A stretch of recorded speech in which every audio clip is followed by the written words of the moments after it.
안녕하세요. 저는 60대 남자입니다. 제가 세상에서 가장 사랑하는 아내와 가난하고 풍족하지 않은 환경에서도 바르게 커준 아들과 딸이 하나씩 있어요. 제 삶이 그리 녹록지 않았고 팍팍했었던 이유는 말년에 편하게 지내기 위함이었나 싶을 정도로 제게 엄청난 행운이 찾아왔습니다. 지금부터 그 이야기를 한번 해보도록 할게요. 저는 부모가 없는 천의 고아였습니다.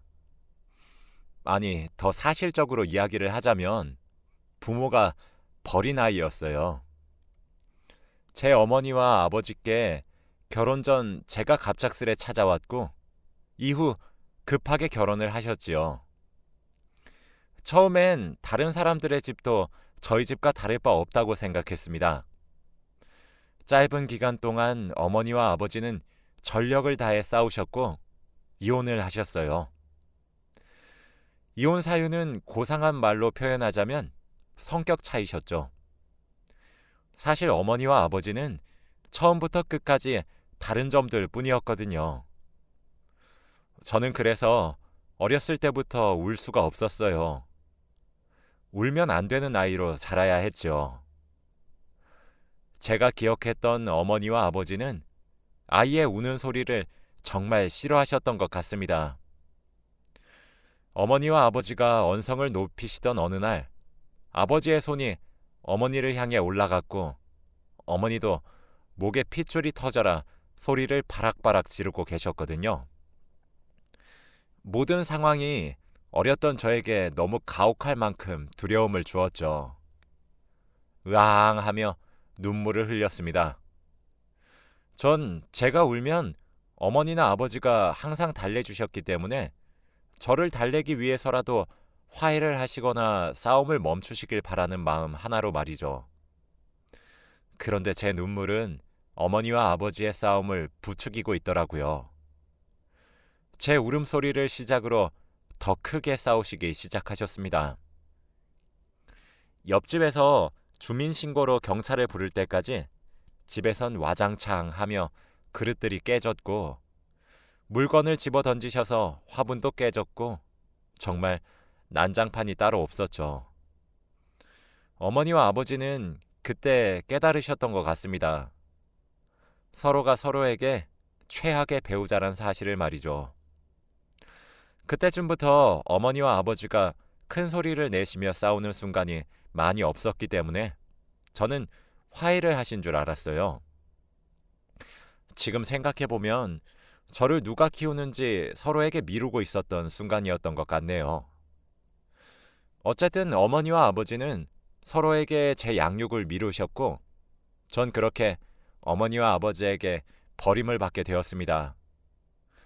하루는 난생 처음으로 어머니와 아버지 두 분 다 제게 웃어주시면서 맛있고 비싼 돈가스도 사주시고 장난감도 사주셨어요. 그렇게 어딘지도 모르는 곳에 저를 잠시 떼어놓고 10분만 기다리라 말씀하신 뒤 저를 끝끝내 데리러 오지 않으셨습니다. 그게 제가 알고 있는 부모님의 마지막 모습입니다. 자지러지듯 울고 있는 저는 경찰의 손에 이끌려 경찰서에서 며칠을 지내다가 가까운 고아원에 맡겨지게 되었어요.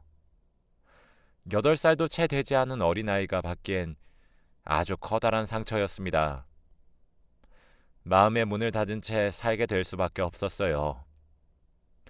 우린 원장님이라고 부르는 선생님이 계셨었는데 참 죄송할 짓 많이 했습니다. 하지만 사랑으로 정성으로 저를 끝까지 포기하지 않으셨어요. 사춘기를 겪으면서도 얼마나 많이 무너졌는지 몰라요. 차라리 죽고 싶다 생각할 정도로 절망적이라 생각했죠. 부모에게도 버림을 받은 제가 다른 누구에게 사랑을 받을 수 있겠나 싶어서 많이 엇나갔습니다. 그러던 어느 날 제가 법적으로 미성년자가 아닌 성년이 되자마자 고아원에서 나가야 했어요. 저처럼 부모에게 버림받거나 부모가 일찍 죽거나 사정상 부모가 양육할 수 없는 아이들은 무궁무진 넘쳐나고 있는 상황에 제가 고아원에서 차지하고 있는 자리가 눈치가 보이기도 하거든요. 고아원에서 퇴소를 하게 될 때 이불과 박스 하나를 줍니다. 그게 제 짐의 전부였죠. 당장 고아원을 나가게 되면 자유를 맛볼 것이라고 많이들 생각하시는데, 사실 그렇게 나가게 되면 가장 먼저 느끼는 것은 비참함과 공허함이에요. 그리고 세상에 또 버려졌다는 생각만 들고 말이죠. 어찌되었든 고아원을 나오게 된 것은 나오게 된 것이라 돈을 벌어 생계를 유지해야 했습니다. 원장님의 추천으로 공사 현장에서 일을 할 수 있게 되었어요. 사실 나이가 너무 어리다는 이유로 그쪽에서 거절했는데, 딱한 상황에 놓여 있는 저를 불쌍히 여겨 열심히 하라는 조건으로 받아주셨습니다. 대신 남들의 임금보다 조금 적게 주신다고 하면서요.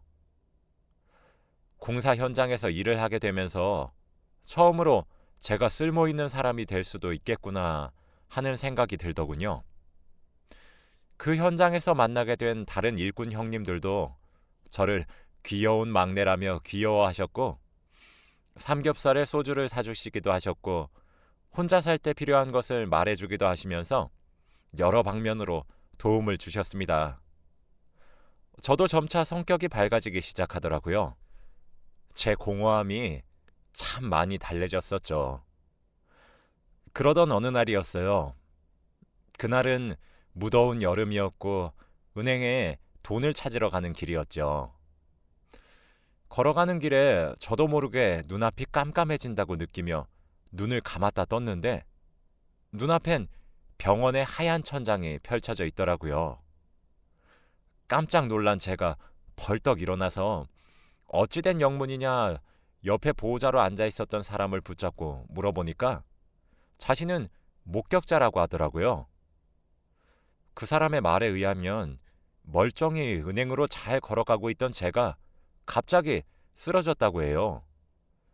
그래서 목격자인 그 사람이 아무리 뺨을 치고 흔들어 깨워도 제가 일어나지 않았다고 합니다. 그런데 바로 그때 마침 근처에 있었던 어떤 여성분이 길에 쓰러져 있었던 저를 발견하고는 달려와서 119 구급차가 오기 전까지 이렇게 가만히 두다간 죽을 수도 있다고 말을 하면서 심폐소생술을 했다고 하더군요. 온 사력을 다해서 한 그 심폐소생술 때문에 저는 심장이 다시 뛸 수 있게 되었다고 했습니다. 그 여성분은 119가 올 때까지 심폐소생술을 이어나갔고, 전 그렇게 여성분의 발빠른 조치로 골든타임에 목숨을 구할 수 있게 된 거죠. 정말 운이 좋았던 것입니다. 병원에서는 급성 심근경색이라고, 즉 쉽게 말을 하자면 심장마비가 왔던 것이라고 하더라고요. 의사 선생님은 그때 그 여성분이 아니었더라면 저는 지금 살아있을 수 없었을 거라고 운이 정말 좋았다고 말씀하셨어요. 심장마비가 와서 심장이 멈추게 되면 그때 살 수 있는 골든타임은 고작 4분이라고 말을 하면서요. 제게 꼭 구해주신 분께 감사 인사를 하시라고 말씀하시더라고요. 제가 정말 저승의 문턱을 밟았다 돌아왔던 거였습니다. 보호자이자 목격자인 사람에게 그 사람의 행방을 알 수 있냐고 물었더니 그렇지 않아도 그 여성분이 연락처를 남기고 가셨다고 하시더라고요. 구급차가 오기까지 10분이 넘는 시간 동안 심폐소생술을 하느라 온몸이 땀으로 범벅이 되어 있었다고 했습니다. 그러면서 자신은 갈 길이 바빠 병원까지 따라가서 확인하고 싶지만 상황이 여의치가 않다며 일어나시면 연락 주시라 하면서 목격자인 사람에게 종이에 연락처를 휘갈겨 쓴 채로 쥐어주고 갔더라고요. 생명의 은인을 만나게 된 것이었죠. 저는 병원에서 나와 그 사람에게 연락을 했고 우린 곧 만나기로 했어요. 제가 먼저 도착했고 찻집에서 그녀가 오기만을 목이 빠져라 기다렸습니다. 안녕하세요. 제 이름은 김길수라고 합니다. 제 목숨을 살려주셨다고 들었습니다. 제 생명의 은인이나 마찬가지신데 꼭 한번 찾아뵙고 얼굴을 마주하고 감사하다 인사를 드리고 싶어서 이렇게 만나 뵙자고 연락을 드렸어요. 부담스러웠다면 죄송합니다. 이건 제 목숨을 살려준 사례비로 턱없이 적은 돈이겠지만 그래도 꼭 받아주셨으면 좋겠습니다. 라고 말하며 준비한 돈 봉투를 그녀에게 내밀었어요. 그녀는 아닙니다. 아니에요. 전 이런 거 받을 수 없어요. 제가 이런 사례금을 바라고 나서서 도와드린 것도 아니고요. 이렇게 큰 돈을 받을 정도로 대단한 일을 한 것도 아닙니다. 정 마음이 불편하시면 오늘 맛있는 식사 한 끼를 사주시는 걸로 대신해 주시길 바래요. 정말 괜찮습니다. 라고 말하며 정말 화들짝 놀라서 손사래를 치며 거절을 하더라고요. 그런데 그 모습이 왠지 모르게 예뻐 보였어요. 함께 시간을 보내면서 알게 된 것은 그녀가 간호사였고 마침 출근하는 길에 갑자기 쓰러진 저를 보고 본능적으로 달려와 응급처치를 한 것이었고 자신은 간호사의 소명을 다한 것이라며 식사 대접을 받는 것도 부담스럽다고 하시더군요. 그렇게 헤어진 후에도 그녀와 종종 연락을 주고받았고 만나서 밥을 함께 먹으면서 시간이 나면 산책까지 하는 사이가 되었어요. 저도 그녀가 예뻐 보였던 것처럼 그녀의 눈에도 제가 괜찮았었던 사람이었나 보더라고요. 하지만 자격지심이라고 해야 하나요? 그녀에 비해 제가 너무 보잘것없는 사람인 것 같았습니다. 그녀는 유복한 집에서 사랑을 받고 자란 딸이었고 저는 부모에게 버림을 받은 사람이었죠. 그녀는 그 시절에도 간호사라는 번듯한 직장을 가진 사람이었지만 저는 건설 현장에서 노가다나 뛰는 막노동 일꾼이었죠. 그녀는 만날 때마다 항상 예쁘고 단정한 옷을 입었어요. 저는 마치 가난을 뽐내듯 몇 가지 안 되는 옷들을 돌려 입었고 말이죠. 함께 있으면 사소한 행동에서부터 저와 급이 맞지 않는 차이가 나는 사람이라는 것을 알았기에 저는 제 마음을 접으려 했습니다. 그런데 하루는 그녀가 제게 그러더라고요. 기수 씨는 제가 그렇게 마음에 안 드세요? 분명 길수 씨는 제게 호감이 있는 것처럼 보이긴 하는데 왜 아무런 말이 없는 거예요? 라고 당돌하게 물어오더라고요. 바보 멍청이처럼 어버버 하면서 말을 더듬으며 말했습니다. 아, 그, 그게 아니라 저도 미영 씨가 좋은 사람이란 사실을 알고 있어요. 라고 말이에요. 그녀는 아이 참 그런 말이 아니잖아요. 제가 좋아요, 싫어요? 라고 직설적으로 제게 물어보더라고요.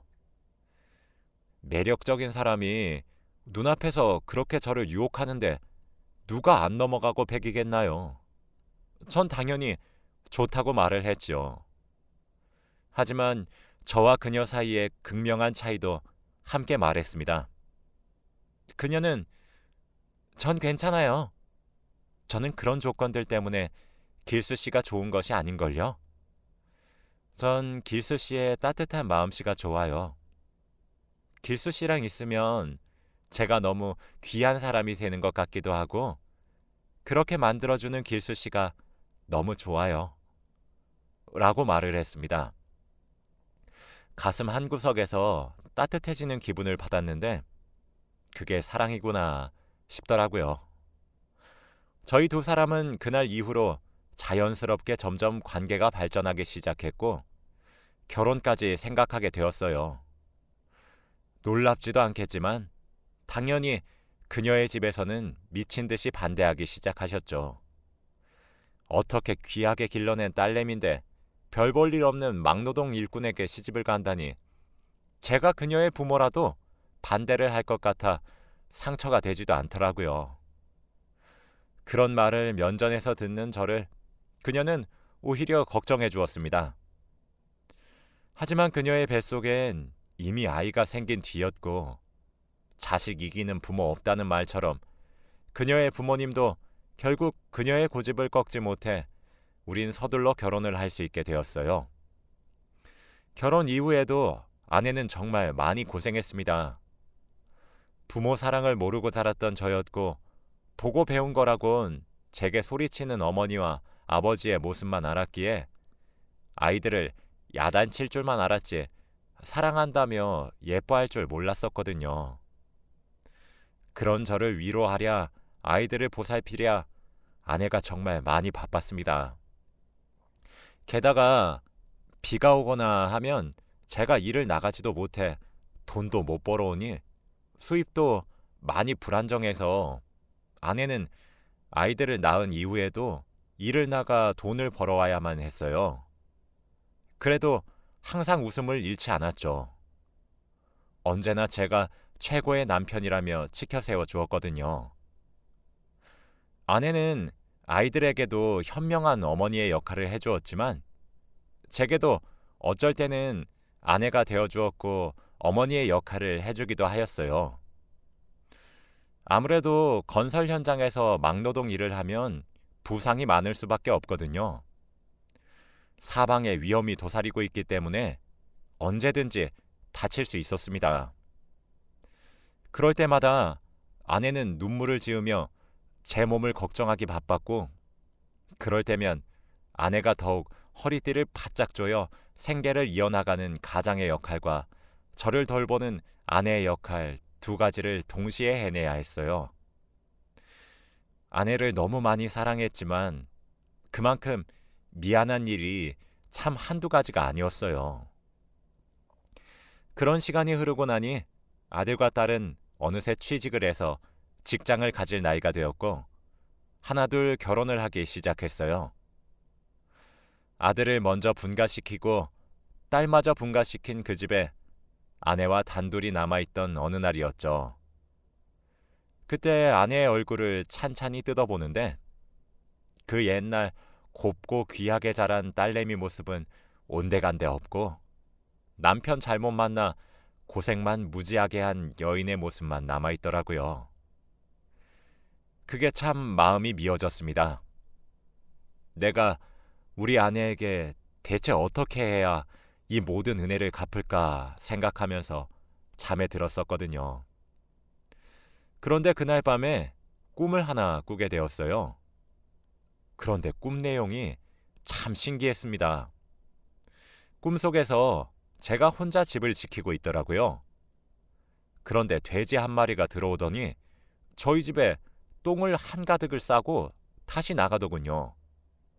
한 마리가 나가니 또 다른 한 마리가 저희 집에 들어와 똥을 한가득 싸고 나가고 그 돼지가 나가고 나니 또 다른 돼지가 들어와 똥을 한가득 싸고 나가고 이 행동을 몇십 마리, 몇백 마리가 반복을 하는 것이 아니겠어요. 그런 꿈을 꾸다 잠에서 깨게 되었죠. 사람이 본능적으로 느낀다 해야 하나? 일어나자마자 제가 먼저 한 생각은 이거 분명 복권을 사야 하는 꿈이다 였습니다. 그 길로 복권을 사러 갔어요. 자동으로도 사고 수동으로도 샀죠. 이게 불과 얼마 전에 제게 일어난 일이었습니다. 그리고 복권을 추첨하는 날이 되도록 정말 손꼽아 기다렸어요. 돈 모으는 것도 바빠서 저는 복권을 사거나 이러는 행동이 사치로 느껴져서 한평생 복권 한 장 마음 편히 못 사봤거든요. 그런데 그때는 무슨 귀신이 들린 것처럼 자동으로 수동으로 복권을 샀더라니까요. 대망의 복권 번호를 추첨하는 날이 찾아왔습니다. 저는 초조해하며 방송을 지켜봤죠. 그런데 세상에 정말 믿기지가 않은 일이 벌어지고 말았어요.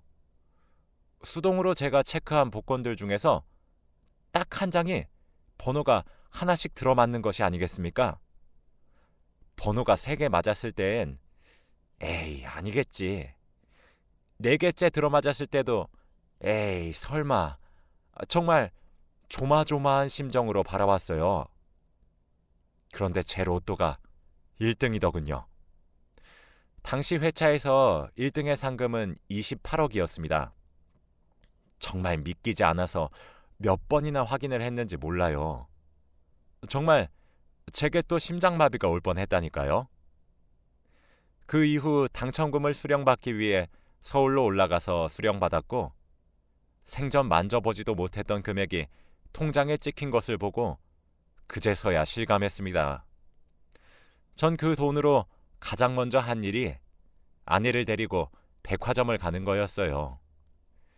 이때까지 남편과 아이들을 챙기고 돌보느라 그 흔한 명품 가방 하나 없단 사실이 마음에 걸렸거든요. 돈이 많아졌는데도 그 정도의 금액을 지불하는데 카드를 내미는 제 손이 다 떨렸습니다. 그 이후로 지금까지도 제게 일어난 그 기적과도 같은 행운이 믿기지는 않고 있어요. 아내는 일확천금을 가지게 되었어도 그것에만 기대면 안 된다고 말을 하며 계속 일을 하고 있습니다. 저는 그 돈을 은행을 통해 펀드도 하고 주식도 하며 돈을 굴리고 있어요.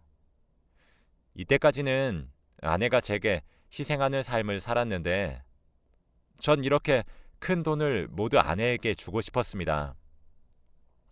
아내가 괜찮다고 자꾸 사양하고 제가 받은 행운이기 때문에 제가 들고 있어 주길 바라더라고요. 진짜 정말 제 아내지만 이 정도면 정말 천사고 선녀이지 않나요? 제가 여기에 사연을 써서 자랑할 만하지 않습니까? 제가 전생에 나라라도 구했나 봅니다. 이렇게 완벽한 사람이 제 인생에 나타나 준 것을 보면 분명히 제가 전생에 이순신 장군이라도 되었던 것 같네요. 그래도 저는 세상에서 가장 사랑하는 아내가 너무 고생만 해서 하늘에서 커다란 행운을 준 것이 틀림없다고 생각하고 있네요. 고생 끝에 낙이 온다더니 저는 이제라도 제 생명의 은인이자 인생의 은인이 되어준 사랑하는 아내와 함께 여행도 다니고 맛있는 것도 사 먹고 돈 버느라 바빠서 차마 즐겨보지 못했었던 젊음을 지금이나마 조금씩 즐겨보려고 합니다. 제 이야기를 들어주셔서 감사합니다. 이제 제 미래는 꽃처럼 예쁜 길만 펼쳐져 있어 너무 행복한 날들의 연속이에요. 여러분들에게도 언젠가 커다란 행운이 찾아오기를 바라며 이만 글을 마치겠습니다. 감사합니다.